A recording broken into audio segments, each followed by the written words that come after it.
You are tuned in to ESL One Katowice 2018, a 6-day major tournament for Dota 2. $1 million on the line and 1,500 precious points up for grabs as well. Welcome back to the desk. What would you tell your younger self, Fogged? Don't change teams so much? Oh. I gotta think about it. Can they go first? That's a good one, actually. That's a good one. Why is it you always bullying Fogg? I'm ignoring him. Because he's got thick skin and he loves it. It's fine. You get the best out of him. Treat him, keep him keen. I wish I could tell myself to have thick skin, but I actually kind of. Don't worry, Yannis. Just be the bigger man. Wait. Oh, sorry. Look at him standing. I like the cameras. They're like, oh, camera coming back to you, and Cap just stands up like this. He's like, thanks. Thanks a lot. Alan, what would you tell your younger self? Would I tell my younger what self? advice would you give your younger self? Do everything you did and hope that it again somehow works out. Okay. Yeah, no, that seems reasonable. Yeah, I could vouch for that one. Cap? Commit to your passion. Okay. That's how I ended up here. But you did, yeah. No, think about the path I went through was like I never really tried when it came to playing. Right. And then I went to college, dropped out of that, didn't really want to do that. Went into the military, ended up dropping out of that for Dota. If I just committed to Dota sooner, maybe I could have been casting TI2. Probably not the best advice to give up. But I hear you. I do. Let's move into our second game. What do you want to see from Mineski in this one? Man, you know, I actually think, like, going back to it, I think maybe just getting the puck was a trap. I actually think that OG It was. We talked about it as well, Fogg. I know. We said, like, they probably set something up. Look at this. They're going to give the puck and they're going to give them the veg. And they're probably prepared for it. They had. I think they actually did kind of set the trap, but yeah. I would just make the adjustment of get rid of Naga. I think it just makes your game plan too hard. Even though, like, 100%. Sure, Jarex maybe he didn't have like the best performance ever on Naga, but he had a good enough performance, and the hero just makes the game a lot harder to play. I wanted to talk about this in every series that we've done. It just feels like if there's one hero that has defined the last two ESL events, it's been the Naga Siren, and yet somehow it's not getting banned. Yeah, it keeps getting through. I was going to raise this actually with you because when we went through Star Ladders, picks and bans as well, it features very highly. Picked and banned 29 times, but more interestingly, banned 21 times at Star Ladder last weekend. Yep. Only picked 8 times because they wouldn't let it through. Here, they're letting it through. Is that because we're in group stages and they're like, okay, we think we figured it out, let them have it and see if we can play against it? I mean, we can't talk about that because Kuro wouldn't ban it in a grand final. So, and he's the best drafter in the world. Yeah. So there is something to the idea that we want to figure this hero out. You can't ban everything. But man, it just feels like there's no one hero that's had as much influence on the tenor of these games. If you're not first pick, get rid of it. Yeah, that's kind of what I've been feeling lately. Or if you haven't had a win against it. You know? Yeah, like, sure. At this point, you're Mineski, you're 1 game away from elimination. Get rid of it, man. Stop messing about. They are first pick this time, though. That's the thing. So they're first pick, so they don't have to technically actually ban it this. So maybe we'll see how OG answer in August. Yeah. 5 seconds remaining. I think they're gonna ban it. I think they'll ban Naga and they'll ban Tiny. Yeah. I can't imagine them leaving. If there's the Naga. Yeah, they ban the Naga. And I don't think you give up those heroes. I think Tiny be like OG. Be like OG. Yeah. Be smart. I like that. That was good. So Mineski. This one I think you could just. Is there any? I don't think they need to ban everything. Any specific thing here actually. They've got their options open. Maybe they can just get rid of the Omni. But their first pick, they could also want it. So then you could be giving up Omni Razor combo. Yeah, maybe you just get rid of one of the two. And OG's gonna ban Tiny. Yeah. Okay, so they just do that gyro ban. They did that one earlier today, right? Or the last series too. Yeah. You know, Mineski does have issues against the Omni Knight. They are 0-4 against that hero in the last month, but I don't think that. I think you can maybe make the argument for the Omni ban over the gyro, but I don't think you can fault the other two. I would make the assumption that OG's it just fits with No-Tail, right? It's aggressive, playmaking, space creating sort of hero. What, the gyro? Yeah. Yeah, exactly. I mean, I just think that I actually think that hero's so good right now. I think Vichi's like one of the few teams that actually just displayed how to take advantage of the hero, but yeah. That hero's just super I think Gyro's in my tier of heroes right now that's obviously really good, but that I would not call broken. That Raptor boy. Yeah. I think maybe slight tweaks. I'm a little the movement speed thing for me is a little crazy. You're so fast. I don't know, these heroes are also fast. It's Agi heroes. That's like, I mean, sure, the movement speed on the Agi bonus isn't really too much, but they all just go phase drum like S and Y. They're all just zooming around the map. So Disruptor first pick though. I think this is also one of the top fives. I have like I think like 3 or 4 that I list. Like it is the most picked Disruptor hero in this patch. Yeah. But see, I actually really like that. I think that the Tusk, it is good against a lot of Disruptor lineups, but it's not necessarily great against the Disruptor himself. It goes both ways. Exactly. You can dodge the glimpse, right? You can snowball your buddies, you can snowball yourself to be able to like not sacrifice so many people. But if you get caught, if you snowball your teammates into a static storm or something, yeah, sure, it can be super detrimental. So, but that's actually the kind of matchups that I really like to see. Those sort of double-edged swords. And they go that safe Witch Doctor again. I'm happy to see Witch Doctor so much. I love this hero. So it's interesting. Mineski very, very frequently opens support core, much more often than the dual support open. That's one of the adjustments I was wondering about them making to this game. Do they stray away from their Night Stalker this time? That would be a big tell, right? Okay, and yeah. See, I think that's so much better, right? You open up like a Moon, sometimes even a Mushi hero that's very stable in lane. I think that's a great adjustment, and provided that you can, especially provided that you have enough left to get a save for her, like you can still pick an OD. They run a lot of sets with 2 traditional mid heroes. The pressure of the Tusk rotation into mid very much lessened. When you have Death Prophet, doesn't really care about a lot of those 4-position rotators, and the Maledict is not a like a huge threat, because oftentimes Spirit Siphon allows you to be able to keep your HP up, so Maledict's ticks don't really have a big effect on you.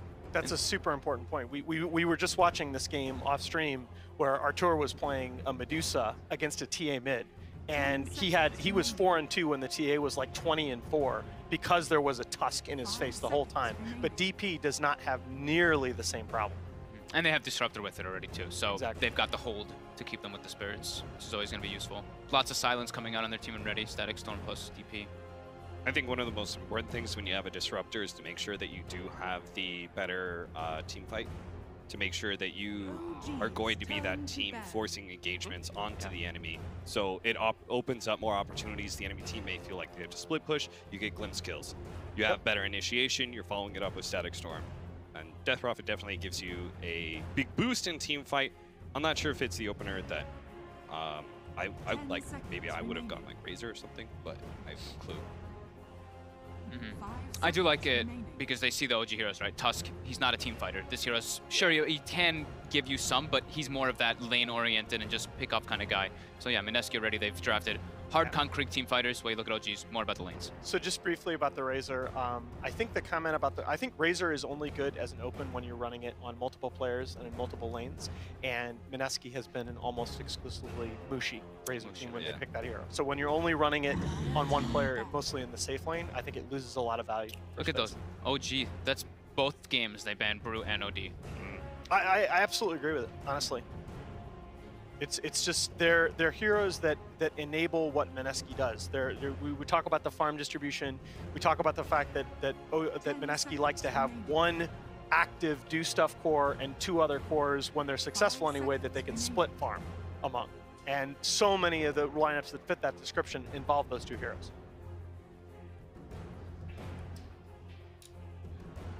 OG's turn to pick. Jug ban. Interesting. Huh. Saw a couple of jugs yesterday. They were very powerful yesterday. Oh, the Paparazzi jug was that was to me that was maybe the game of the tournament so far, individual performance core-wise. But I still think that while you have Beastmaster still in the pool, you don't need to ban jug. 5 seconds remaining. Dire team pick. Okay. Haven't seen many, but there have been a few bans. The kill threat. Now the Tusk is more overwhelming versus that Death Prophet. You get him sharded in, double Razor, triple Raze dead. We kept watching that at Starladder. Starladder, right? I think it was Starladder. It was the Tusk SF is a really hard combo to beat mid lane, level 3. Yeah, it was funny to me. Of course, a lot of people were picking Clock SF for the cogs to begin with, but when they were running it, they saw, oh, with this Raze stacking, you catch a hero in the cogs mid early on and they just die. and oh, wait a minute, okay, Tusk doesn't give you souls, but you can do the same thing with shards that you do with cogs otherwise.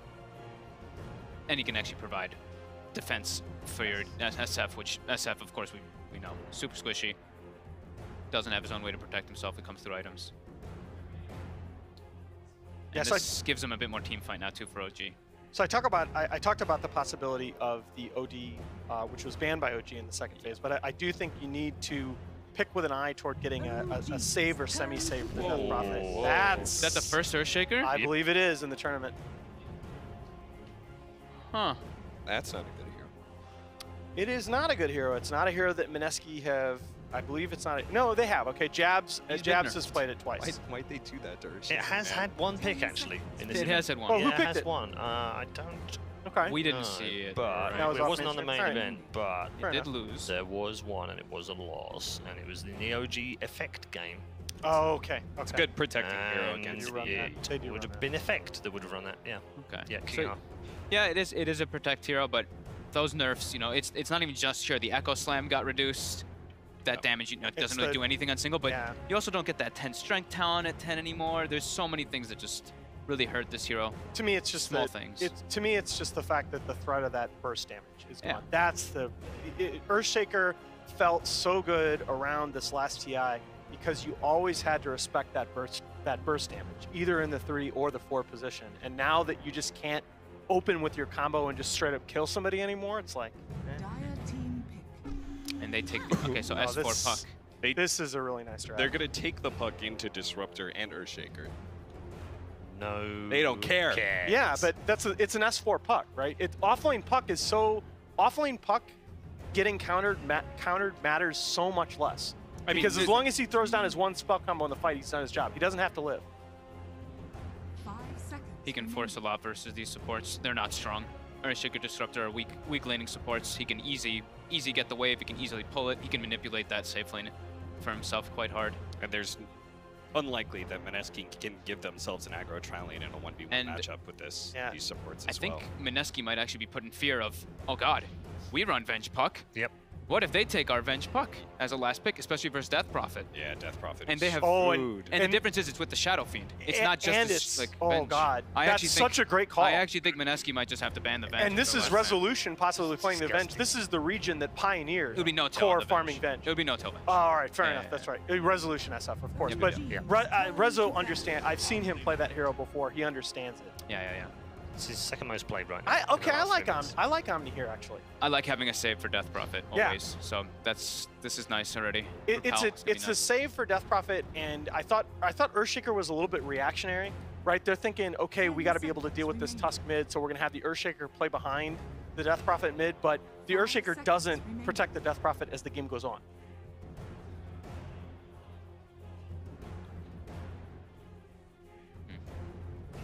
They need some big carry here on the side of Mineski. Sure, they've got team fight. Sure, they've got damage from Exorcism, but who's going to carry the game? Terribly.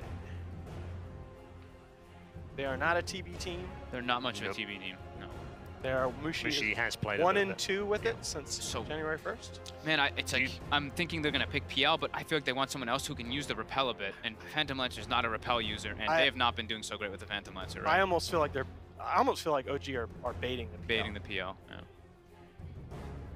I was thinking about it a little bit different. I thought Mineski needed a aggressive frontline sort of hero because of their style that they do, right? Okay. I actually didn't think that Mineski was going to go for like those harder type carries. I can see Lifestealer, but I don't. I think Razor threatens Puck more than Lifestealer. But then where are you? What does that leave you with? I mean, it's. I'm not saying I'm obsessed with Razor, but. The more I look at this, the more I think Razor's probably, you're probably right. Razor has to be they banned the big thing they're looking at. Void. They banned Void for the DP, Void DP, because it's just to solidify the fight. 10 seconds remaining. Does Mineski. So what is OG? What else could OG want? The Venge. This could be one of those games for the Arc Warden. Ooh. I mean, I guess you could get. For OG, I guess you could get Broodmother here. That's scary against the Earthshaker, but not in the laning phase. Laning phase. Laning phase. Laning phase. Chews him up. Eats him. But Oh, yeah. They banned the T-bait. Okay, so... Lifestealer, maybe? It's a non-ban. Lifestealer Luna TA? Lifestealer, yeah, I mean...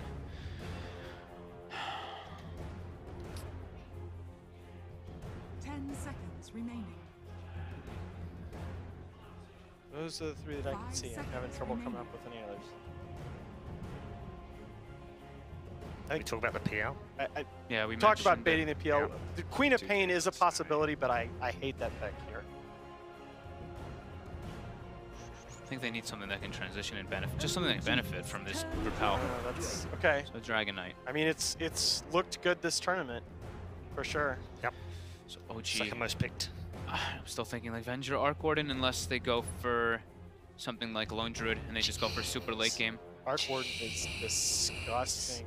Yeah, Arc Warden, Lone Druid, Venge. Those are the three I put. Isn't Arc Warden? I thought Death Prophet was supposed to be one of the better heroes against Arc Warden. Because the go through bubble. Yeah. Yeah, but it gets to the point in the game. Okay, so they they're gonna go have Monkey King. Oh, against the draft. Oh, okay, all right. Against DK, and they have the puck this time around. OG. Alan's already done. Wow. We've not even asked for predictions. Mineski. Alan's just like OG. I think OG. I think OG figured him out. I really do. I think with this draft that they're playing with them in this draft.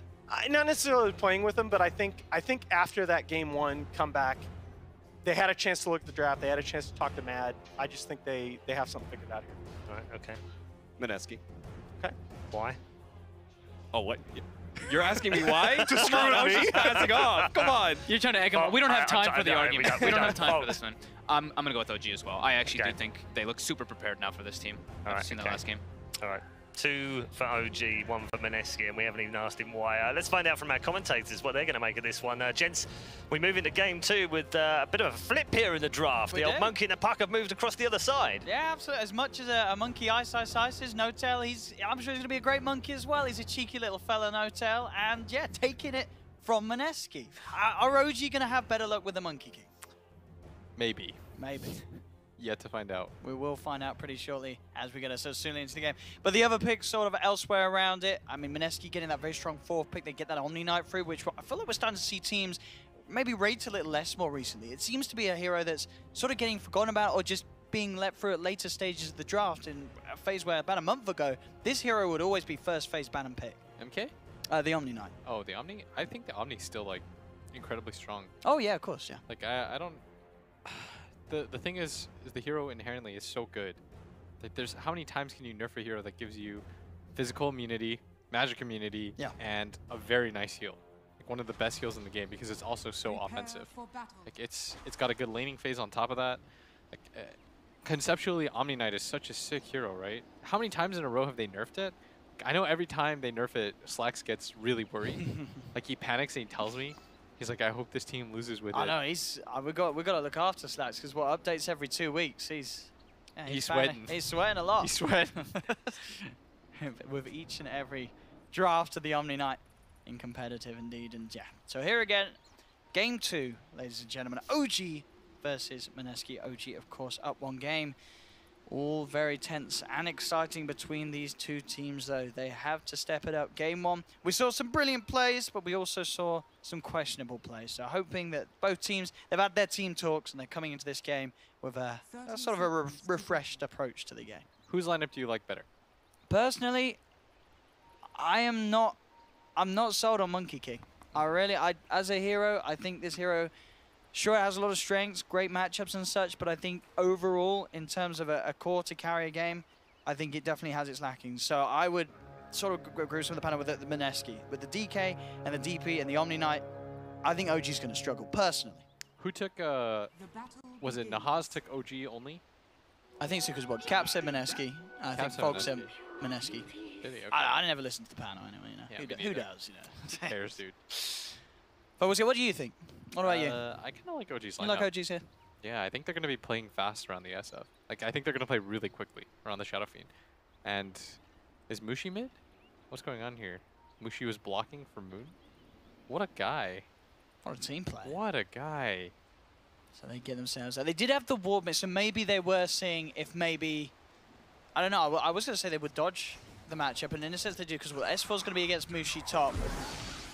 And they will have, obviously, Rezo versus the DP and the Monkey King for OG down bottom, farming up against the Omni Knight. I guess there was a sort of a couple of matchups that OG wouldn't have minded the Monkey King. Either the Omni lane or the DK lane. I guess they're both lanes where you're going to be able to build up the stacks and sort of harass back row. Yeah, Rezo's getting low, but the stun's going to fly onto Fly. That's your first blood. Okay.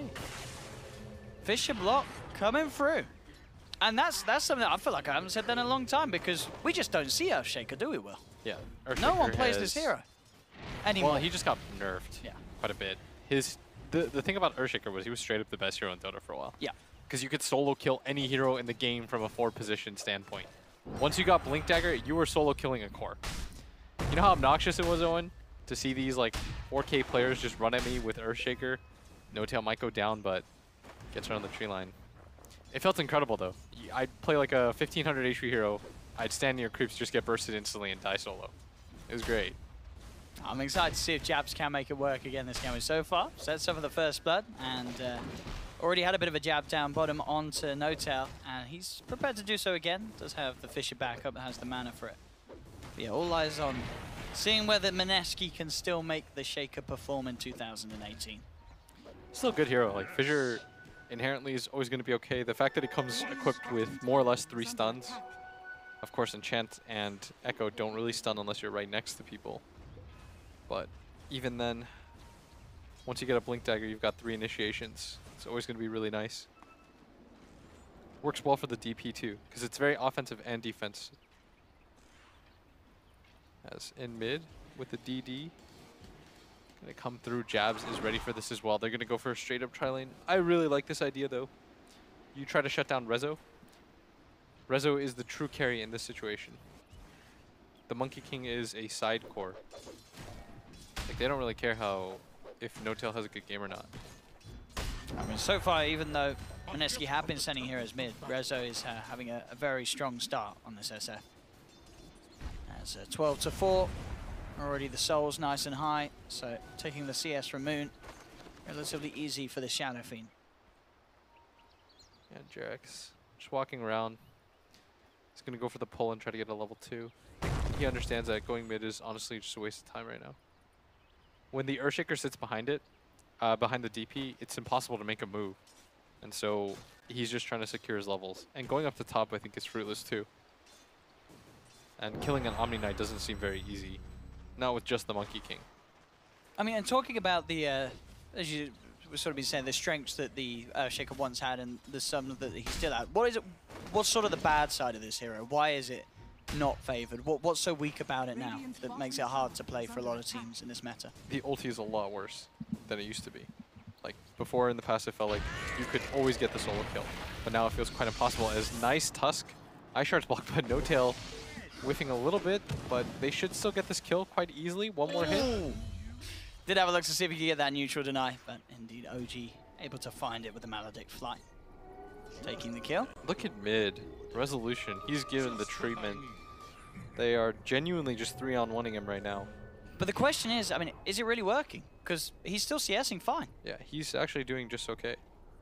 And Jabs, I think, is in a position where he feels the same thing that Jarex does, where he's like, I don't have a lane to go to, but at least Jarex is pulling, and he's getting XP that way. Jabs is in a position where he's just ambling between mid and top, or mid and bottom, and trying to set up for something, but it's not quite there. As now the counter 3-man comes from OG. Maybe Jabs will just like throw out a Fissure to say like screw it, but he's wasting a lot of time right now. I think he's still level 1. He's level 2 now. Yeah. On the Shaker, yeah. 2.5 at the moment. Down bottom. No-Tail. He's found himself ice. Does have Jarex with him. Jarex looking for the sharp block. A little off with the play there. Unable to get the block off, and with Jabs' presence, ice more than safe. Of course, down here, ice. Getting a decent amount of CS. Mid lane, Moon. Another attempt being made upon him, but he had the Spirit of Cypher to heal himself back up. Wrap around for Ninja Boogie. Gets the kinetic field down onto Fly, but Moon, with that Maledict still on him, knows that he can't chase one raise, and Moon would have been dead, so he'll have to back off. Does not have regen at the moment either, but does have the Shrine available, so heads over to the Shrine. OG are doing really well in all their lanes so far. As Mushi gonna cop a bit of damage. The TP comes in as well. They cancel? Oh, looks like they did. S4 on his own at the moment. Maybe worried that Mushi was going to get aggressive and then would have looked for the chance. Oh, no tail. They found him down bottom. With the field down, he is surrounded. He's trying to build up the Jingu stack so he can get some sort of lifesteal back in response. He might actually be able to do so here onto Jabs, and if he lands it down, that's going to be a lot of lifesteal. Does get it. Is it enough to keep him alive? Oh, he's going to get the kill. Yeah, it's enough to keep him alive long enough for the Jabs kill. He will still fall. They tried their best to stun lock him there so he couldn't get the boundless strike out, but they just didn't have quite enough control and damage. Sure, they do still get the kill, but No Tail bringing one of them down with him. It's not even that bad for him, honestly. That was a 3-man rotation. They split between 2 heroes. He gets a solo kill. Don't think it's the worst thing in the world. The rest of his lanes are going to alleviate a lot of pressure as up at top. Fly going to come in.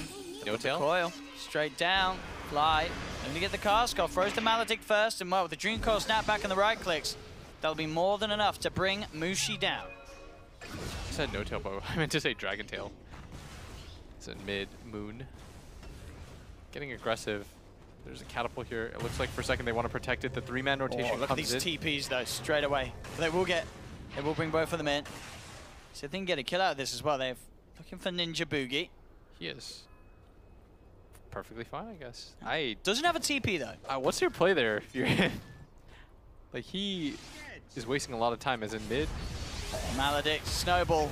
That'll be a kill for Reza. Punishing Moon on the mid lane. As Ninja Boogie just continue to try and make his safe walk back to his half of the map. But so far, these 7 minutes, top 3 CSs on the board are all those of OG. They're having a good time with their lanes. And we're still, it really does feel, other than that first play, I'm struggling to see what Jabs is able to achieve on the Shaker. It seems like a very hard game for him to play this hero at the moment. And that's the problem, right, is when you play Shaker, you often want to try to win the mid lane, but Witch Doctor was waiting there the entire time. DP probably going to go down here again. And this is something I want to point out too, is the later rotations matter so much more, Owen. Oh, down bottom as well. They look is for he going to get a kill again? He does. He gets the Jingu stacked up just in time before the boundless. He'll turn. He should still die here as Ice and Jabs will surround him. Again, it feels okay though. They get the kill mid as a return. He gets a kill again. They're splitting XP between this. That's really the only kill that they can really get, because OG understand, it's whatever. And I think they're surprised even that No Tail's still getting those kills, because he's the only person on the map that they can reasonably kill. Like, S4 is not an easy kill by any means. Already 4 levels up into the orb.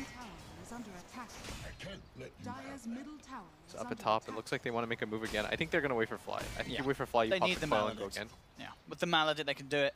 Other than that, it's still a bit of a tricky one to go for. This time he's warded though. They're going to make a counter rotation. I think they're thinking about baiting him, but... They go straight away. Oh, not like this. Mushi, too far away from the backup that's inbound. When the Maledict on him, he's gone.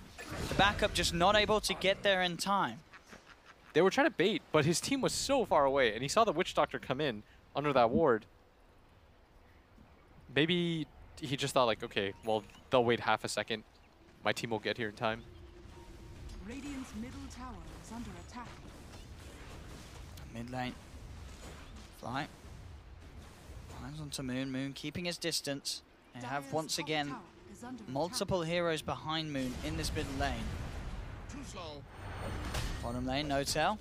Manning up onto Ice. The boundless won't be enough to get the kill, but certainly keeping Ice on his toes down here. The support's starting to move down, but I believe the line was drawn by Jarax, as he indicates for No Tail to play it safe, and indeed No Tail, as you can see, does. This warding as well. Look, they have, what, 3 wards around that mid lane? He's the only person that they can kill. They understand that everyone is either waiting behind top or mid. They've made that rotation so many times, and No Tail's starting to learn from it, because he's like, okay, they've gone and ganked me twice. They understand, like, the other 2 cores are not very easily gankable. It's not worth the time investment to try to find the SF, and Puck is a very difficult kill for us. But they're going to get red very easily too, because once the Disruptor makes the rotation in mid, Owen, then they know that Moon, he's not a jungler on DP. DP is a hero that wants to get that ultimate off. When you have these long, like 2-minute cooldowns, you want to try to get him off as often as possible. And so you know he's rotating somewhere. It's got to be bottom. But it's going to be 5 heroes now. They're going to converge on mid. But OG want to fight. They're coming in with a wraparound from behind. They should def this tower. This is a winnable fight. Into the Elder Dragon and Exorcism, it could be tricky. They put the shards blocking off the steps at the moment. Jarex has his eyes onto Ninja Boogie. He's looking for who he wants to commit onto. Notel on the side getting caught out by jabs. They've got the Dream Core down there. Mushi getting bursted low by the raises. Mushi will fall. The Death Prophet is well in trouble. That's a second kill here off the defense from OG. They'll block Ninja Boogie up with the shards. Set Resolution up for the double kill. And that's got to be bad news for Mineski. If you're going mid as 5, committing the Dragon Form, committing the Exorcism, and you don't get the tower, you lose 3 heroes, including those 2 cores, and then you lose the mid tower yourself. Yes, and that's why I really wanted them to defend that tower. Like, there's no way that OG gives that up for free, not with the kind of lead that they have. Their heroes are so strong. SF, in the past, we used to think of him as such a weak core, but he's so tanky nowadays. It's not easy to kill this hero. He's got drums already. He's got a ton of health backing himself up. If you don't immediately burst him, if you get triple raised, almost any hero in the game goes down. Now you've got a Blink Dagger on the Puck, who's had a very successful laning phase. He's going to go for the BKB next, which is going to be your game ender at that point. And it's hard for Mineski to deal with because jabs, they can enable this 4 position. When you play a 4 position in this game, you want to be in a position where you threaten on the map at all times. And Jarex was very smart about this. He realized, okay, I'm in a similar position as Jabs, so what does he do? He goes bottom and he pulls the wave instead and just tries to get XP so that, you know, he can make plays later on to the game. When S4 hits level 6, they can go up there and get kills. He was a little bit more patient, whereas you pointed it out yourself. If Jabs is running between bottom and mid, throwing out the occasional fissure, it's not really his fault because it's just the way that the draft is geared. Absolutely not. It as you say, it just feels lackings of the hero being shown. But we'll have to see. Maybe Mineski, they can swing it around and we could get to the point where we see Jams able to come in with some big level 6 plays, but still just level 4 at the moment on the shake-up. That's why I was kind of surprised that Nahaz was right again. I completely agree with that. I felt like OG's draft was a little bit faster in that regard. They're going to make a move once again. Straight in with the 2-man Dream Core, Notel as well, with the Boundless Strike from the side. Death Ward dropped down, Ice unable to get off a single spell with the control OG have. Mineski just continuing to try and make these plays, make these movements, but it really just feels like they just don't have the heroes to do it. And now that there's a 6k gold advantage for OG, it's just become so hard. Moon gonna get gone on. The Earthshaker is there waiting for him. The 2-man silence is gonna fly out, but the fissure doesn't end up on the side that they wanted to. They're gonna guess wrong though.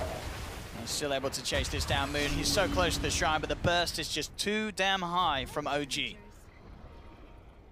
They might even get a kill on Jabs as Fly gonna run into him here. Potentially, they're just passing through each other. They won't quite see each other with the night vision. Bottom lane, Notel jumping in and out. Playing around with Ice. But yeah, OG now with themselves positioned up towards top can look to try and put some pressure onto the safe lane tier 1 tower of Mineski. There's Notel just jumping in and out, clearing the wave, getting out. Yeah, like with the build as well, getting that Void Stone first. Got decent mana regen, so can afford to just spam out the lanes with the Primal Spring. Help keep the push on and keep the pressure alleviated from that tier 1 tower, whilst keeping himself hidden in the trees in between each time the spell's on cooldown. The next timing for Mineski is going to be when their Earthshaker hits his Blink Dagger timing. That's when you can maybe begin to make some comebacks. It's going to require OG to slip up a little bit, but we've seen that they do have the potential to do that. If we saw in the Vici series, they were in similar position. I mean, I think this game is a much bigger lead. They know that Notel's around here. They did just scan him in the trees. But Notel, he's got backup coming in this time. He does. He gets the right tree, Ice. They will surround him. Same time in mid trying to make a play. They'll drop the Static Storm. They have managed to trap Notel, and they will be able to kill the Monkey King. Same time mid, Mushi loses his own life. Now OG, they're coming in for the defense. They'll say, you can take the Monkey King, but we don't want to let you take our tower. Rezo revving up the Red Brim from the side. It doesn't actually clip onto them. It's just the effect of limiting the damage. So a little bit of an ambitious ult, but it does at least force Mineski to back off. And again, this is a usage of the Exorcism. Did get them a crucial kill, but still unable to get them those tower objectives that they've been hunting for. Yeah, they really want to pick up any of the tier 1s. You've got a DP, an Omni, and a DK on your team. You're telling me you haven't taken a single tier 1 tower at 15 minutes. That is not the way that they wanted to execute this lineup whatsoever. Mineski, very nice pickup. Ice is a beast. The fact that he was able to read that tree. Notel was even being real good about it. He just kept going between them, back and forth. But BKB almost now completed on Rezo. And that substantial lead, 7k at the moment. All 3 cores of OG, of course, ahead of those of Mineski. And it as we've been saying, it definitely feels like the reason why they can't quite keep on to par is that they can't get these towers. This is something that the Death Prophet, she relies on to be able to sort of keep the advantage. And it's just not happening at the moment as Moon is suffering towards the bottom half of the overall individual net worths this game. Yeah. You see Nuta, by the way? He got really afraid. He got kind of close to Ice, but he's like, oh wait, this is Ice. There's a decent chance he'll just decide to throw out the tree. He's a bit of an expert with that, as we've seen us. He just played the hero, so he's in that zone. He knows the trees. He knows where you want to be going. Yeah. He knows the good spots. But they're waiting for Jabs' blink. This is the next major thing that they can really grab to try to change things. But Jabs is not even level 6, and it is 16 minutes. And when you can't enable your 4-position player, especially in this patch, it feels very bad. That's like one of the biggest knocks on EG right now, is it feels like Crit doesn't really have a lot of games sometimes. And when Crit doesn't have a game, you're not creating space for anybody. And this is kind of a similar position. But once he gets his level 6 and his Blink Dagger, they can change things. This is the upside. And there's very tanky cores on the side of Mineski, so the team fight should never be discounted whatsoever. But at this point in the game, it's kind of an uphill battle. We'll finally be able to take that tier 1 tower from OG on the bottom lane. They do still have the ghosts up. Ice on the hunt. Monkey King up in the trees. There's Ice is about. They are bringing more members down here, OG. Making sure that Mineski doesn't get confident. Yeah, you got the blink now. This is where it all turns around, Owen. Got to look out for those big echoes. Definitely the chance, sort of a misplay from Jax with a snowball could set up for some beautiful combos for Jabs. He needs a big echo slam. Radiant are scanning. See what they can do with that. They almost certainly want to make a play. Shadow Blade as well, picked up by Mushi. They have a lot of catch now on Mineski. They want to Roche? I think they're just baiting it. Both sides are just on opposite sides. I guess with the full lineup there, they could do it. It's not necessarily going to be the quickest of Roshan's. Not easy at all. No. It's weird that they're going for this. I think they're realizing they're like, whoops, indeed, says Fly. I guess they thought they had a hero that they didn't have or something. As yeah, Roche is not really that easy with those. Sure, you got an SF, he packs quite a punch, but yeah, it's not happening at the moment. The other 2 cores don't do anything, and they don't have a take for it. It would take some time. They're going to try again? Here we go. Now they're going to Ice with Shard. the sharp play. There we go. That's what they were missing. Hey, it's still not very quick. This is... it depends on if Mineski realizes that OG have actually not shown on the map for those shards, quite some time. That certainly helped out. Made it a little safer. Yeah, this is still taking... Mineski, they're going to come over, sure. They're going to be like, where the hell where is everybody? At this point, this should kind of be revealed. Nobody on OG has shown. They thought it was a smoke play at first, but Roshan's starting to get low. But they're not going.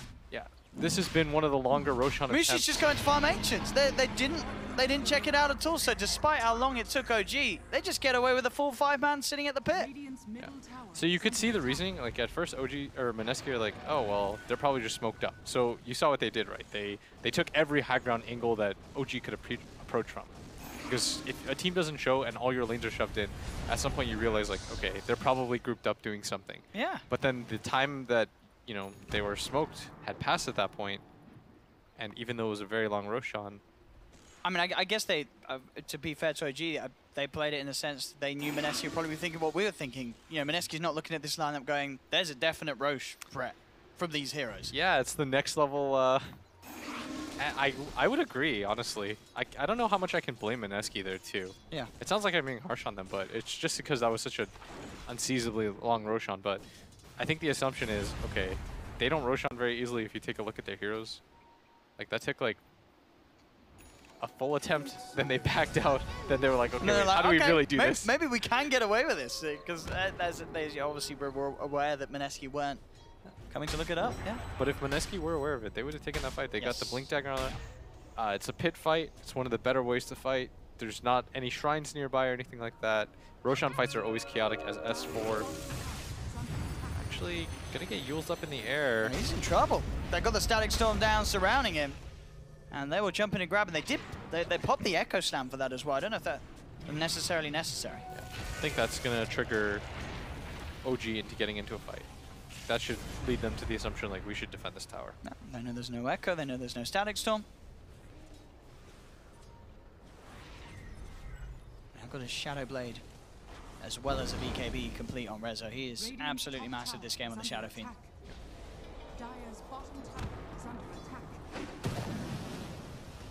I'm going for that full out Silver Edge next to help them dispose of the DK that little bit easier. It's going to be very nice. Really like that item, by the way, with the level 25 cooldown. It's up permanently. Yes. Yeah. Oh, is it actually? Is that how it works out with the SF? I'm pretty certain. I think you sound about right. I mean, it's 40%, isn't it? Something pretty ridiculous. What? 24-second cooldown and yeah. Oh, Rezo. They got him. They got one. They might get two out of this as well. They're chasing down Mushi. They've got the slow from No-Tail. He's going to be able to build up the Jingu stacks. There will be a Dragon Tail holding him back. They'll go for the Melodic Death forward. Mushi will be saved, forced back. But yeah, I'm trying to do some quick maths at the moment. So 24 seconds. I like how you're still focusing on 40 seconds. So 40% of 24 is 2.4 times 4, which is 9.6. 9.6 minus 24, that's 14.4. So yeah, it's a 14.4 cooldown for a 14-second duration. So 0.4 seconds off 100% uptime. It's very close. I've gone it before. It's 98.76254% uptime. Repeating, of course. I just made that number up. Repeating. Bottom lane OG. They'll move over. They took the tier 2 mid. They'll keep the flow down bottom. They know that they're strong. They know that it's very hard for Mineski to really put a dent into their lineup with that Aegis still being in Resolution's hands. So they'll they push still on want to again. take the fight. They're getting so far behind right now. S4 though, gonna completely break the smoke. They're gonna make the initiation. Yes. S4's there from behind. He's got eyes on them all. Wukong's command will be dropped down from No-Tail, forcing Mineski back. They pop the dust. They've got eyes. The cast bouncing between them.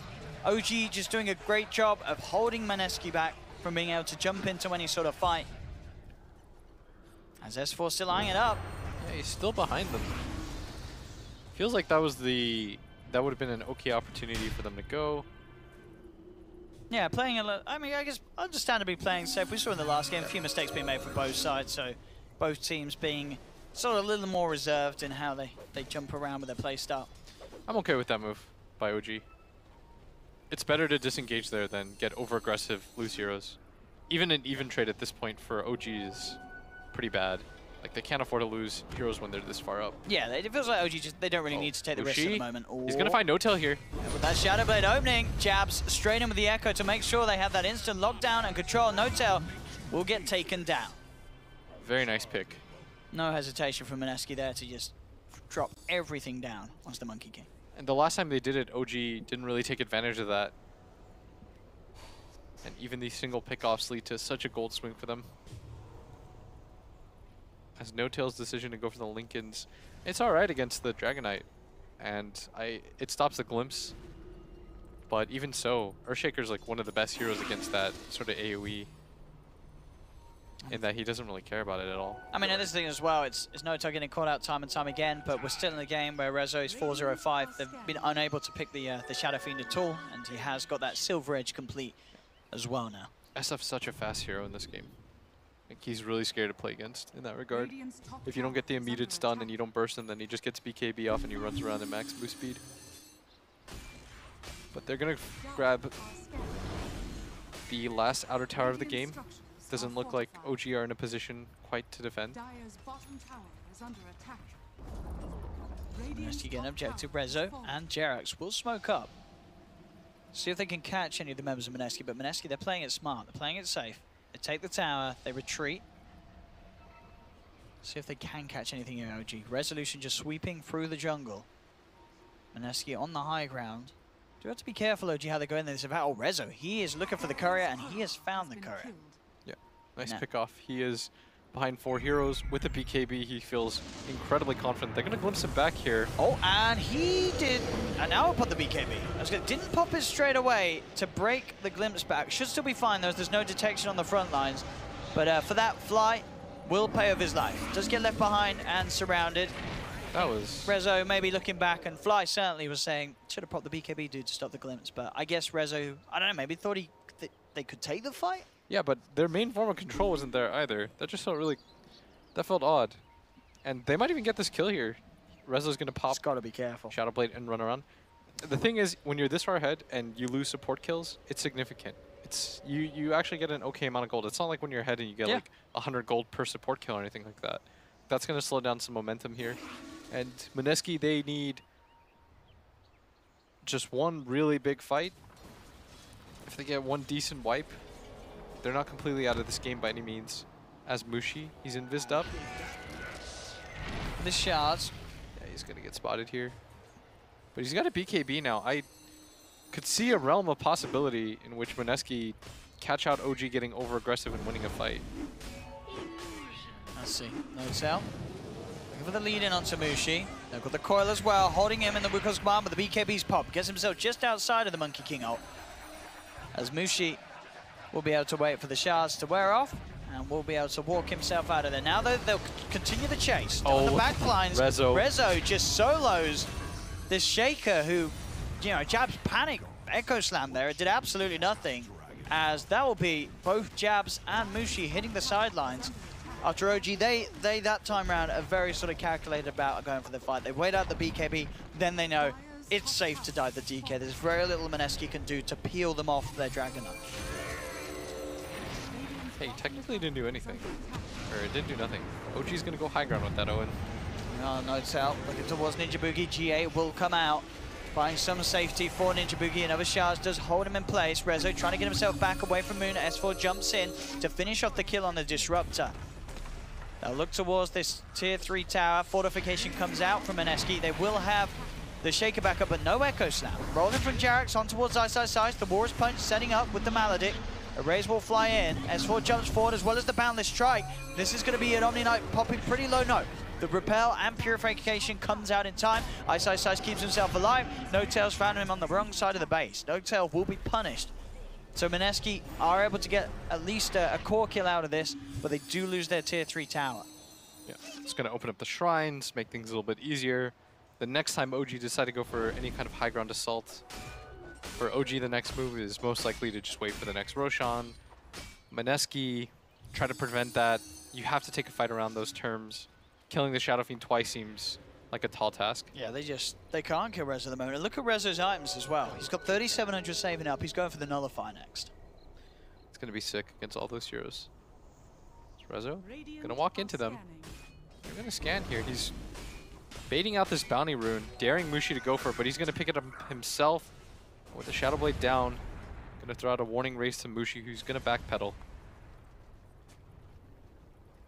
So definitely one of the earlier Nullifier timings we've seen on an SF. Not really the item always picked, but I mean, as you said, for many reasons, very nice to be having this game. Sort of dispel on the GA and the item shutting down these items on these heroes like Mushi, who obviously has the BKB. These sort of annoying Yules as well that you have to play around. But doesn't have quite the backup yet. As everybody now. Rezo can get in. Who's faster? It's Spire Shrine and there's a lot of Mineski here. I think OG realized this is not a fight for them to take. They would throw the game right there. We've seen it before. You're in a really good position right now if you're OG. You don't have to make any of these risky maneuvers. Your game is not dependent on that at all. Going for the Roshan as an objective is the safest thing to do. They're gonna check it out. S4 even gonna complete the orb. They're all going to come around this pit. They don't do it very quickly, though, so I think they want to take a fight first, and they're going to. Oh, he jumps in immediately. They do have the coil down. Wukong's command is out. No Tail, look at the walls. This disruptor, but the Shrine heals popped by Mineski. Topping them back up. There's a sentry down as well, so Rezo unlikely to get any sort of surprise jump in on them with the SF. Mineski retreat. They back up. They go for the smoke. They want to get back in. They know that there's no coil. They know that there's no Wukong's command. And S4 and Jarek's going to run in there. Jarex, the snowball is going straight into the midst of them all. They'll turn and they'll take the tusk. The rest of OG just get out of there. And now they know that DK form has been popped. Hey, if you're Mineski, you really wanted more than that. The Nullifier's just been complete. So I think it's very important for Resolution to sort of get a fight where Mineski don't know that there's the nullifier, so there is that chance that he can sort of get it cast onto Mushi before Mushi is able to react to the projectile and press BKB. If he can get that nullifier hit onto him first, that is going to make the fight so much easier for OG as a whole. And if he gets like a Bloodthorn after, he'll have the Son of Doom build. Son of Doom. I mean, do you think he will? What's he got queued up at the moment? He's got the Butterfly, but I guess down the line, we could see him, you know, swap. He's obviously going to swap the Aquila drums out for the Butterfly and then one of them out for another item. Silent Sands and the Nullifier is a pretty potent combo. I was telling people about that the other day. The what? Your Son of Doom build. I mean, that's the name of it, isn't it? That's what all the hip kids are using and all the pros are saying. I don't think any of the hip, cool kids are saying the Son of Doom build. Kuro's in there going, right, boys, time to whip out the Son of Doom. And then Miracle's like, yes, boss. That's how it goes down. Is that exactly? I mean, what else do you call it? Nullifier and Bloodthorn, honestly. That's way too many syllables. What hero were you when we were playing it? You're like Lifestealer? I like that. I want to see a Lifestealer do it. Actually, I think I have. Someone did do it recently. I lost the game. Okay.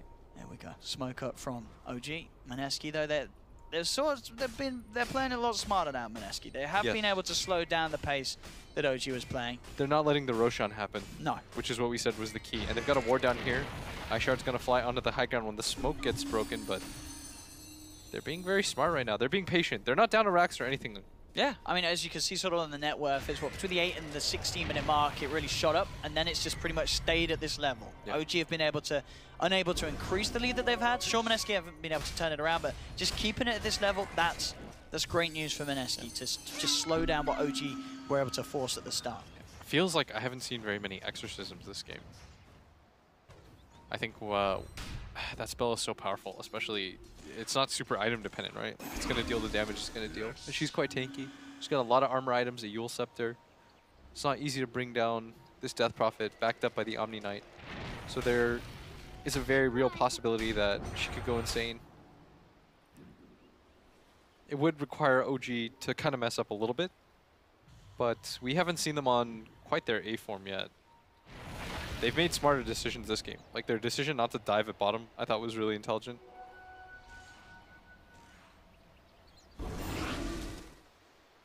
Back around the pit, there's just constant focus from both teams. I mean, now that they are, you know, OG's trying to make the most out of it rather than having the full 5-man there. They've got S4 pressuring in the bottom lane, N0tail pressuring in the top. So trying to sort of pull Mineski apart and away from the pit. And with that, they'll lose their bottom tier 2 tower, Mineski. Top lane, N0tail, jumping in, jumping out. I've got the Shiva's guard there for the vision, but N0tail keeps himself just out of the range of the vision granted by it. They're going to rock into Roshan during this time period. Mineski, they are heading over. They've shards them out though. Where's the...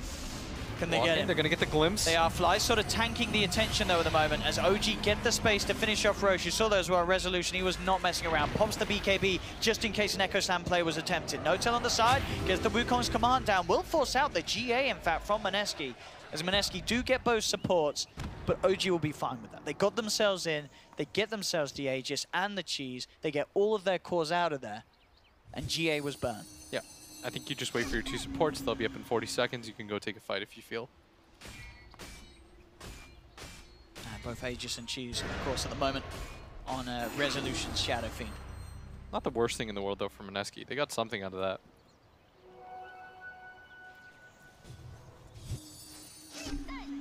Let's see what they can do here. I mean, as you say, the supports are down, but very hard still for Mineski to get objectives out of this little window. They need to hope for another big sort of play like that.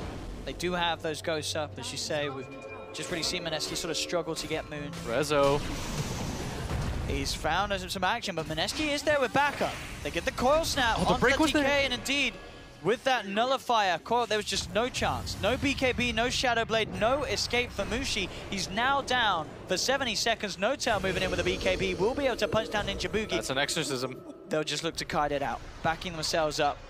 OG get themselves away from Moon. Rezo even thinking about actually going back in under the cover of Invis. But they have to be careful, Mineski. They have to be ready to sort of preemptively pop BKBs at any sort of shadow fight. He's looking at it. And that nullifier pickup from Rezo, getting that crucial kill on DK. They're just going to wait this out and go high ground.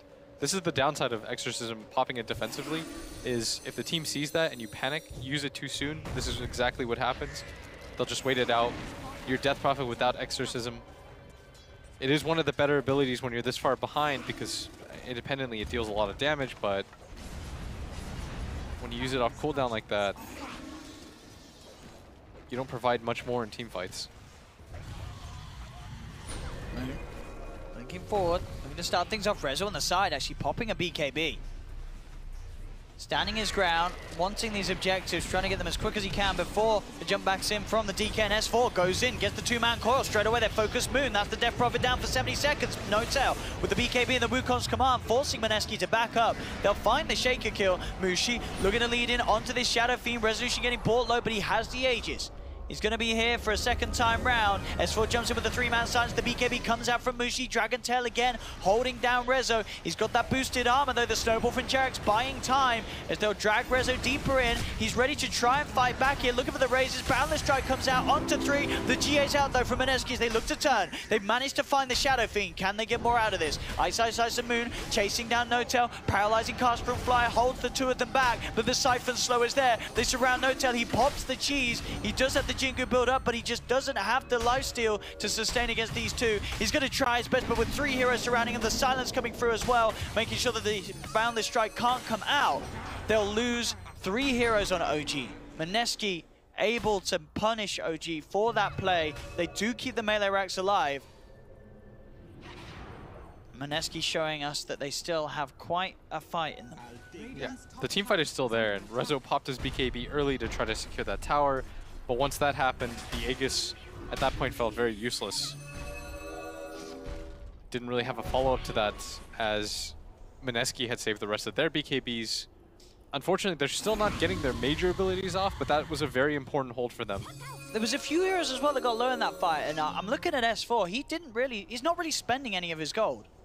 So I guess is he still sort of contemplating, can he go for the Dagon or does he maybe need a sheep stick? But that was a lot of gold that he had in that fight that wasn't being utilized because he's yet to buy an item. Yeah, it's not like you have to save for buyback at this point either, because you're so far ahead.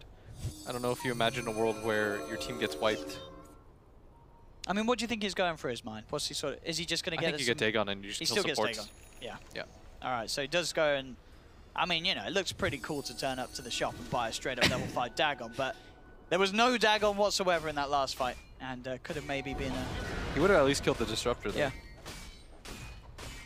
But he's got the level 5 one now, so this could certainly change things back for the better for OG. Sure, still overall, it is that 10k lead that they do still have. But it's just the fact that Mineski is showing us that despite that lead on OG, they can still take the team fights and they can still form together a defense that keeps that melee racks alive down bottom. Yeah. If you're Rezo, you can wait for your level 25. It's so powerful. The 40% CDR, it makes your BKB come off cooldown so actively. We talked about it how. Was it 0.4? 0.4 seconds of unavailability of downtime on the Silver Edge. That's still pretty sick. And of course, what, nullifier down to less than a 10 seconds cooldown. It's a powerful skill to have. No-Tail keeping his eyes up top. Mineski grouping up down bottom. They've got the Ghost back online if they want to, as they look to knock down this tier 2 tower of OG. Radiant's bottom tower is under attack. No-Tail, interesting item build here. Going for the Daedalus on the Monkey King. I feel like that's not something that I see all the time on a Monkey King. Yeah, it's not super common. It's a cheap item though. Because it doesn't really benefit your Boundless Strike, does it? It doesn't really. I'm sure it's flat damage is there to help sort of boost it up, but obviously you're not critting on the crit. It's cheap though, and I think it's better if there's no evasion on the side of Mineski. Sure. Than MKB, for example. Jump forward. Quick zap from S4. Tickling into Moon, but of course this Death Prophet now at this stage. Pretty tanky. It's got that backup from Ice each and every time. Butterfly completed now by Rezo.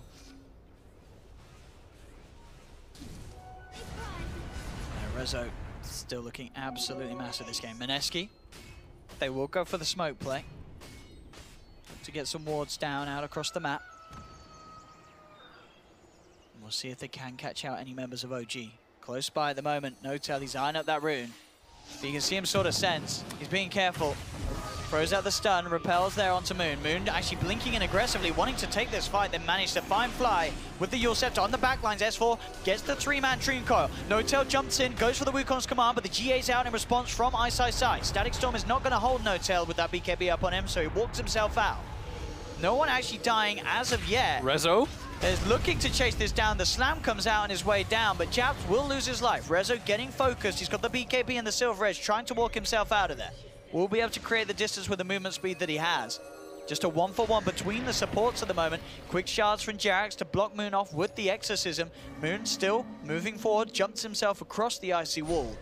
He's looking towards Jarax, and S4 has the Siphon slowdown. S4's already tapping himself out of there. Will go for the TP out. Jarax will get caught, so Mineski are able to take 2 and only lose 1 themselves. I feel like they could have ran Jarax out as well. He decided to idle by, see if there was anything to do, but that Exorcism lasts forever. You're not going to fight during that time period anyways. And now the game is a little bit scarier. The Omni Knight has a fully completed Aghanim Scepter, so his positioning game is... He's massive. Yeah. He doesn't have to worry about it so much. And this is what I was talking about, where I could see a way. It's not easy. A fraction of a second too slow there. S4 unable to catch out Moon. Moon successful with the TP away. But that fight as well, we were watching to the side. Rezo, was he just unable to do anything? He got stunned up. Yeah. Without getting his BKB off. He was isolated from the rest of his team. Became very awkward here as Bushi. Oh, they do get the Nullify down, but the Static Storm's out in response. Big Daddy and Rezo popping their BKBs. But again, Mineski doing a good job of sort of kiting out these BKBs, waiting out to the sides. I think Mineski, they're still really in the hole right now, but every successful engagement like that, like even forcing out 2 BKBs is not bad from them.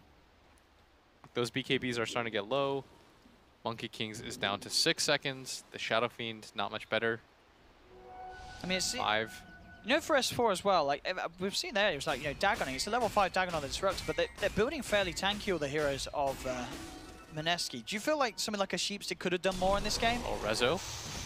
Gonna run in here. He's gonna get stunned up. Oh, they have got the Dream Coil. They're looking towards the DP, but she has the Lotus Sword buff applied onto her. Mushi manning up. Stunned up. He's gonna go down. Rezo's gone. They've got themselves Rezo. They've got themselves Fly. Double kill for Mushi. Now looking towards S4. He's silenced up. He's surrounded. They'll take 3.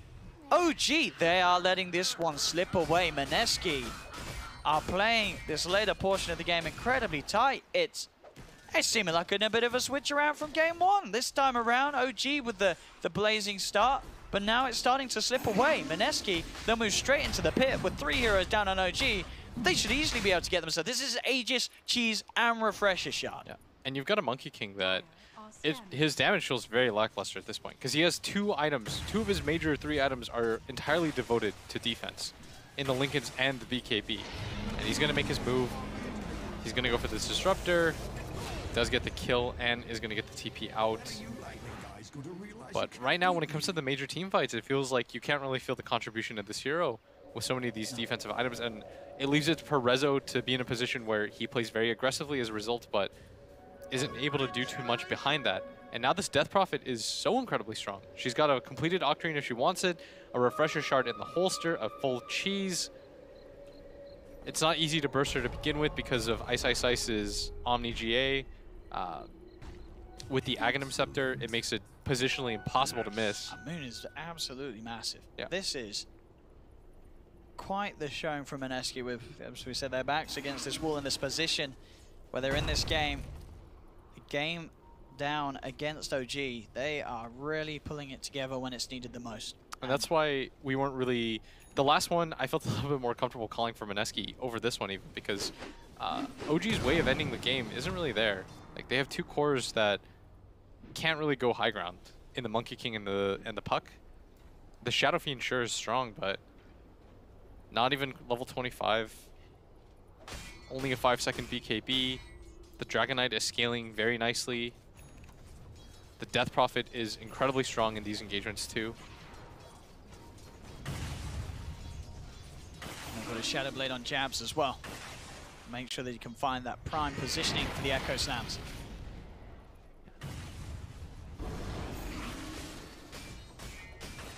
They're going to give the cheese or the refresher to Ice Ice Ice, further complicating things for OG. And I think you have to go the Son of Doom build now on the Shadow Fiend. It's the only way. Oh, a full Aghanim Scepter for Ninja Boogie. These Static Storms going to be an absolute nightmare for OG if Ninja Boogie can find the placements. This 8k lead is... it's like it's a little false. deceptive. Yeah, because of the momentum. It's not bad at all. Like OG, I don't think they feel like they're very in charge of this game. No.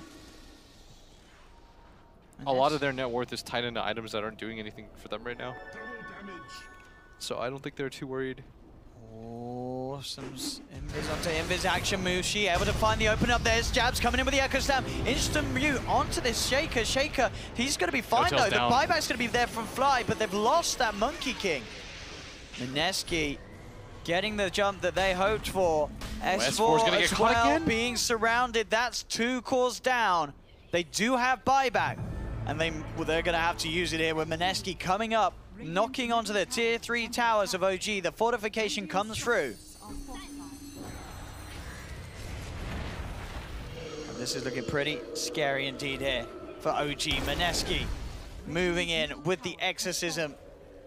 In a game where OG's had the lead for oh so long, it is going to be OG themselves the ones to first lose a melee racks. As Mineski, they have played this game so calculated on the side. They've found resolutions behind it all. They surround him. He pops the BKB. So they're punching him, chase him down. He's going to try and run away. He's very speedy. Boundless Strike will be there to hold them back. Now S4 comes in with a 3-man Dream Coil, but the G8's out. It might not matter though. Jarek's able to get a double kill, but they've lost Rezo. Both Rezo and Notel buying back to be a part of this. And so far, they've only got 2 supports. They need to really find a core out of this, and they should do. They look towards Ice Ice Ice. He's got the purification. He's trying to play his way out, but he won't. Jarek's actually getting the triple kill out of that defense here on the Tusk. And that was a gem. It was a costly defense. The OG, they have to go and get something out of this, whether it be forcing a buyback out of Ice Ice Ice, because they've just lost the full set of racks mid. They have got the creep wave moving in top, so OG, they've got the position to do something straight up, and there's the buyback from Omni. This is kind of if they commit to this, this is their GG push. Either they win or lose the game off of this. Rezo going in deep, though. They know there's no gem on their side. Is Rezo going to get stunned He's up? going to be found out straight away. Rezo needs help. The snowball for Jarek's comes in, buying some time. They go straight onto Ice Ice Ice. Bursting if they get a kill, he doesn't have buyback. That's going to be Ice Ice Ice down, but Rezo as well. He'll fall. Notel trying to find the BKB. There'll be a buyback from Ninja Boogie, Jarek's, and Fly. The cast, the Death Ward. Is doing so much here. Fly, he's brought Mushi so low. They'll pop the Aegis. Notel builds up the Jingu stacks onto Moon. Moon's so tanky though, and he has the Siphon. Mushi jumps across with the Dragon Tail. That's going to be Notel and Rezo down for 100 seconds. The rest of OG have to get out of there and have to hope that Mineski can't push down the lanes quick enough for the 100 seconds that they're without 2 of their cores. They're shoving out all the lanes right now. Jarek's and S4, they're in emergency mode. They understand with 2 cores down, it's very easy for Mineski to just march down. I mean, they've got Exorcism, they've got the Dragon Form, they have those 2 big pushing tools. I don't know if OG can hold as just a 3-man. Mushi running down to meet the rest of his team. This is going to be a 3-on-4 engagement. Even without Ice Ice Ice, this is going to be quite complicated for OG as Mushi moves forward. Jarek's is just trying to draw their attention away from the base. Moon will go for him, but Mushi indeed, he's got his sights set on victory. Straight up to the tier 4 jabs, comes in with the Echo. He's managed to lock down S4 on the side. That's S4 down as well. 2 minutes, no puck. Mineski's Mushi goes in for the Witch Doctor kill. They're onto the base. This is going to be GG. Game over for OG as Mineski get the equalizer here in this best of 3, standing now 1-1. What a game. It's a cool series. As this time Mineski, there's a lot of relief. I mean, that game, there was a point where it really looked like OG had it. Absolutely. That start that OG had, the farm that Resolution had on his hero, but it really felt sort of that awkward point where we had that bottom push where they didn't get the melee racks. Yeah. As we said, S4, he had 7k gold that he hadn't invested in anything. And then, as you say, some of that net worth lead was sort of faltered. There was the Dagon 5 purchase. I didn't feel like it did much in this game. I think this game, it's really weird. I feel like OG are second-guessing too many things because they build up this advantage, and it's almost like they're playing too safe because they have thrown games And especially in the last game too, where it became a little bit tricky, I think they're like, okay, we need to be careful at all times. We need to be careful. When they went for that high ground attempt at bottom and Rezo pops his BKB so early in anticipation of the fight. Wow. What a game 2 with that, ladies and gentlemen. And we're going to get more of it. Game 3 is coming up as the series now stands 1-1 as Mineski win game 2. What a fantastic second game. Just unbelievable performance from Mineski, who have managed to bring us back to a 1-1 game, as Owen just said. We'll return back to our commentary team, of course, for games. Please get the thoughts from our panel members. We'll start with Fog. I don't know where to start with OG. That's the second time in this tournament they've thrown away what looked like an unassailable lead. Yeah, man, I think it's just like Blitz was saying, though. They were looking like they got to a point where they're like, okay, we're comfortable, we have a good lead. And then, yeah, sure, they had a 12K gold lead, but in essence, they didn't really, because they actually had all the gold. They had like 4K on SF, 8 or 7.5K on the Puck, and then a couple more thousand on the other heroes. So they actually were playing an even net worth game, and they dove the racks. Resolution using that BKB before the Aegis gets popped. They dove all the way in past the racks too. You know that line that we talk about a bunch of times? They absolutely crossed it, and that line is several lines past the... That line that one was way past it, yeah, sure. Most of the time, we're talking about the line in front of, like, the tier 3. Yeah. And then there's the line behind the tier 3. It's this fight as well, isn't it? It's this one, yeah. Like, look how far he pushes up to try to claim that advantage. A buyback comes back from the Death Prophet. It turns everything back around for Mineski. Rezo can look behind him and find, like, it's like a football field out there. There's just line after line after line that he shouldn't be crossing, and he still does. I do think that the itemization by the Omni Knight was crucial this game, getting that Aghanims early on, because then in the fights, the Wukong command was completely countered, and a lot of in there, look, even the buildings too, everything gets fortification pretty much because of it over and over again, and just a couple overconfident plays. It seems like OG just kind of crumbled in a way, and Mineski took advantage of it. I think Resolution is having a really rough tournament. He is still keeping his confidence, it seems. Like that play that they just had there takes a lot of confidence with no BKB to go for that kind of pickoff. So I guess you can give that to him, but it is turning into a lot of game losing for OG. The thing is, the way that OG set up their lineups is that they're based all around Resolution. They're giving him this farm. He cannot choke like that. Yeah. Also credit Alan to Mineski as well for holding on here, because had this been the first game, when they pushed in like that, you'd probably have just typed GG because it was kind of over. I mean, because there's nothing to lose by staying in the game, they'd stayed in the game and they got back into the game. This series has been the classic tale of we've got them right where they want us. I can't imagine. This is 3 games now that Mineski has been involved in where the team with just a huge lead has lost. No. I really want to amplify the point that Cap made a moment ago, because this had been a structural criticism that I had heard of OG behind the scenes, and I thought they had solved this issue in the recent hot streak. But if you look back to what they did with Ana, they would allow him to get pressured at the beginning of the game. They would farm up S4 and No Tail, and the 2 side lane cores would really create space for Ana in the mid game as he farmed back up. And by the end of the game, Ana was huge, and he was excellent at playing carefully and not dying. They're getting to a lot of the end games in these drafts where Rezo is out there to this big farm advantage, but he's overextending. And it's always an awkward, it's not necessarily on him entirely as a player, it's an awkward situation when you have this lead at 40 minutes, but you look up and most of your farm is on the core of your 3 that's easiest to kill. That Shadow Fiend was vulnerable given their lineup composition, and I have to think a little bit more about exactly what the solution is, but that's something that's plagued OG that's been talked about even going back several months. We're effectively capped down to a best of 1 now. Yeah. Is that better for OG or better for Mineski? Doesn't really matter at this point. I think it's pretty even, honestly, at this point. I mean, you could say something about the fact that Mineski are very clearly fired up. We heard them back here, a very loud yell from somebody. Roar. It was a roar. I'm actually no idea who it was. It's such a big game for that Dragon Knight pick, right? So we weren't talking at all about that Dragon Knight pick going into it, because Mineski is not a team that usually deviates a lot from its comfort heroes on land. They hadn't picked the Dragon Knight since 4 months ago, and that was in the Captain's Draft qualifiers, not a Captain's Mode game. So that's not a hero that had been on their radar at all. Obviously one that had been doing really well in this tournament, but for them to pick a little bit outside their comfort zone and pull off a comeback like that, it's such a boost to their confidence as a team. In it some actually ways, beats out in carries when it comes to, if you look at that matchup, I think Dragon Knight, like, you have to feel super comfortable about it being matched up against the SF as well as the Monkey King. It's like between the two last picks, I thought Dragon Knight was far superior, and I thought Monkey King was a bit lackluster. I think, given how the game went, I don't think the DK that far behind in farm versus those two cores. I don't think the DK has a shot at that state of the game, if not for the Omni Knight. Especially, yeah, when they the Omni Knight was the X factor to me. Yeah. When they have Silver Edge and everything, yeah, he becomes a lot weaker. But I think OG, they made a lot of mistakes here. Mineski took advantage of them, and with those buybacks, they drew themselves that game. I mean, it's not like any of these last picks. It's not like I was like, Dragon Knight, it beats all those heroes, right? There are 4 other heroes before it. I can't help looking at OG and feeling like when, especially consistently throughout the season, when they've felt pressure and when they've been in big games, they've kind of tended to revert back to that play style that carried them for 5 major wins. And I mean, who could fault that? But that's not what the meta is right now.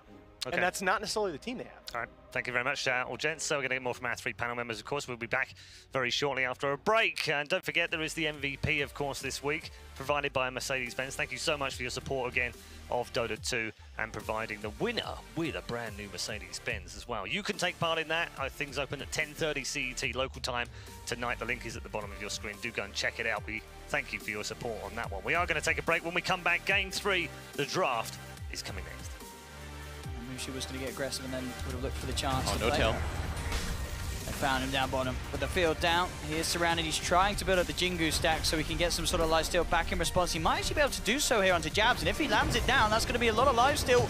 Does get it. Is it enough to keep him alive? Oh, he's going to get the kill? Yeah, it's enough to keep him alive long enough for the Jabs kill. He will still fall.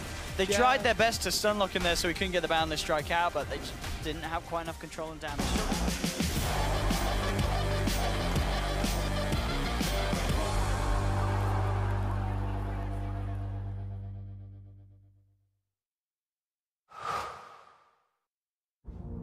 Life is all about following a few simple rules.